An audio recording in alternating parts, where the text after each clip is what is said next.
আসসালামু আলাইকুম। আমন্ত্রণ জানাচ্ছি আজকের এপিসোডটি দেখার জন্য। বিট আমরা অনেকেই খেতে পছন্দ করি না। আজকে সুজির হালুয়ার সাথে বিট দিয়ে তৈরি করব। তো রেসিপিটি অসম্ভব মজাদার হয়। এইভাবে তৈরি করলে আশা করছি ভালো লাগবে। তো এখানে এই ফ্রাই প্যানের মধ্যে আমরা প্রথমে 1 টেবিল চামচ পরিমাণ ঘি নিয়ে নিলাম।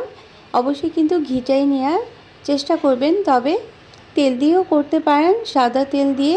সেটা স্বাদের ক্ষেত্রে একটু কম্প্রোমাইজ করতে হবে, অর্থাৎ স্বাদটা একটু কমে যাবে। তো আমি কোয়ার্টার কাপের মতো কিশমিশ নিয়ে নেব। কিশমিশটা একটু বেশি নিয়েছি। কিশমিশটা আমরা ভেজে উঠিয়ে রাখলাম, 2 মিনিট সময় নিয়ে ভেজে নিলেই হবে। আর এখানে আধা কাপ পরিমাণ সুজি নিয়ে নিলাম। বাজারে অনেক ধরনের সুজি পাওয়া যায়, মোটা দানার সুজি কিংবা চিকন দানার সুজি, যে কোনো একটা নিলেই হবে। তবে যেহেতু বরফি করবো, এজন্য চিকন দানার সুজিটা নিলেই ভালো হবে। আর অবশ্যই কিন্তু এভাবে ঘিয়ের মধ্যে ভেজে নিতে হবে। তো 2 থেকে 3 মিনিট সময় নিয়ে সুজিটা আমরা ঘিয়ের মধ্যে ভেজে নিলাম। তারপর 1 কাপ পরিমাণ ঘন জাল করা দুধ নিয়ে নেব। দুধটাও সুজির সাথে আস্তে আস্তে করে মিশিয়ে দিতে হবে। মিশানোর সময় কিন্তু দেখা যেতে পারে অনেক সময় সুজিটা দলা পাকিয়ে যেতে পারে, এই জন্য অনবরত নেড়ে নিতে হবে।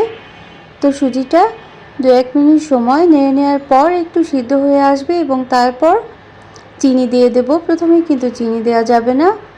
তো আমরা আজকে বিট দিয়ে এই সুজির হালুয়াটা তৈরি করব। এজন্য ছোট 1 পিস বিট নিয়েছি, ছোট টুকরো করে কেটে পানি দিয়ে মিক্সার জারে এভাবে করে একটা গ্রাইন্ড করে নিয়েছি। এবং সেটাও আমরা এখন এই সুজির হালুয়াটা এই পর্যায়ে যখন আসবে তখনই দিয়ে দিতে হবে, আগে বা পরে না।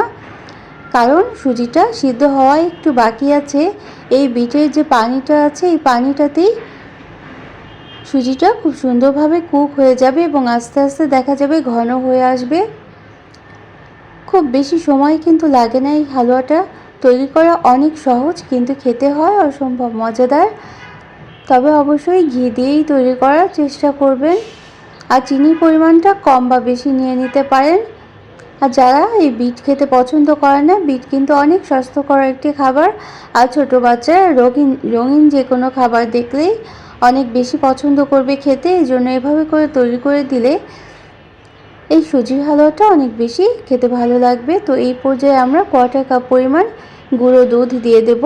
তবে একবারে সবটুকু দুধ আমরা দেব না, অল্প অল্প করে 3 বারে এই কোয়ার্টার কাপ দুধ দিয়ে দিতে হবে। এই দুধটাও কিন্তু অবশ্যই দিতে হবে, আর তাতেই কিন্তু এই হালুয়াটার টেস্টটা অনেক বেড়ে যাবে।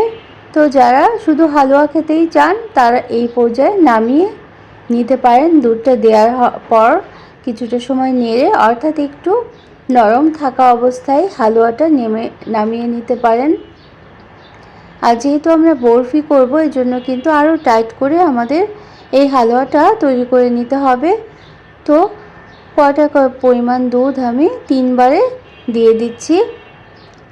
দিয়ে দেওয়ার পর চিনিটা একটু দেখে নিতে হবে। মিষ্টিটা যদি প্রয়োজন হয় তাহলে আরেকটু দিয়ে নিতে পারেন এই পর্যায়ে, পরে দিলে কিন্তু হবে না ভালো।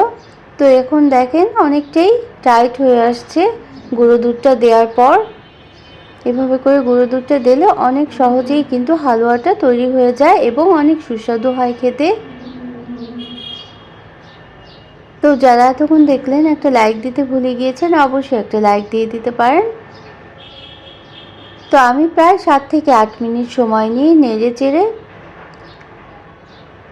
হালুয়াটা তৈরি করে নিয়েছি। এবং অবশ্যই কোয়ার্টার চা চামচ পরিমাণ দারচিনি গুঁড়ো দিয়ে দিতে হবে।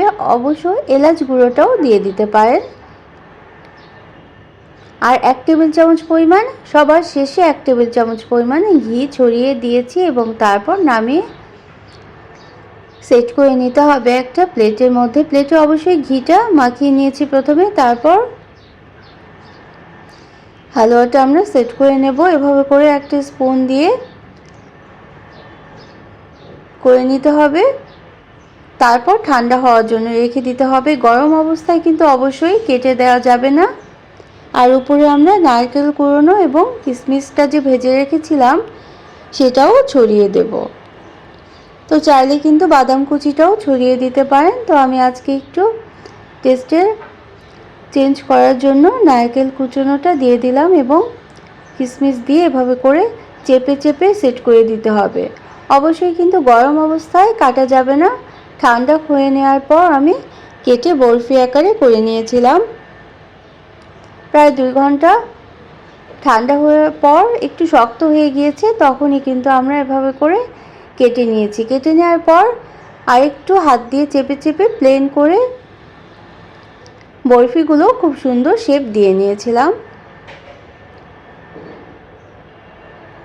তো কেমন লাগলো আজকের এই রেসিপিটি অবশ্যই কিন্তু কমেন্ট করে জানাতে ভুলবেন না। আপনাদের সুন্দর সুন্দর কমেন্ট করতে অনেক বেশি ভালো লাগে আর নতুন কাজের উৎসাহ পাই।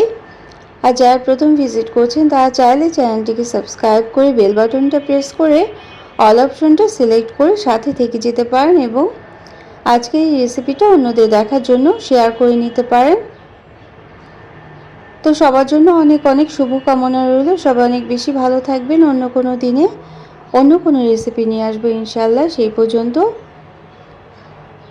Thanks for watching. আল্লাহ হাফিজ। আসসালামু আলাইকুম।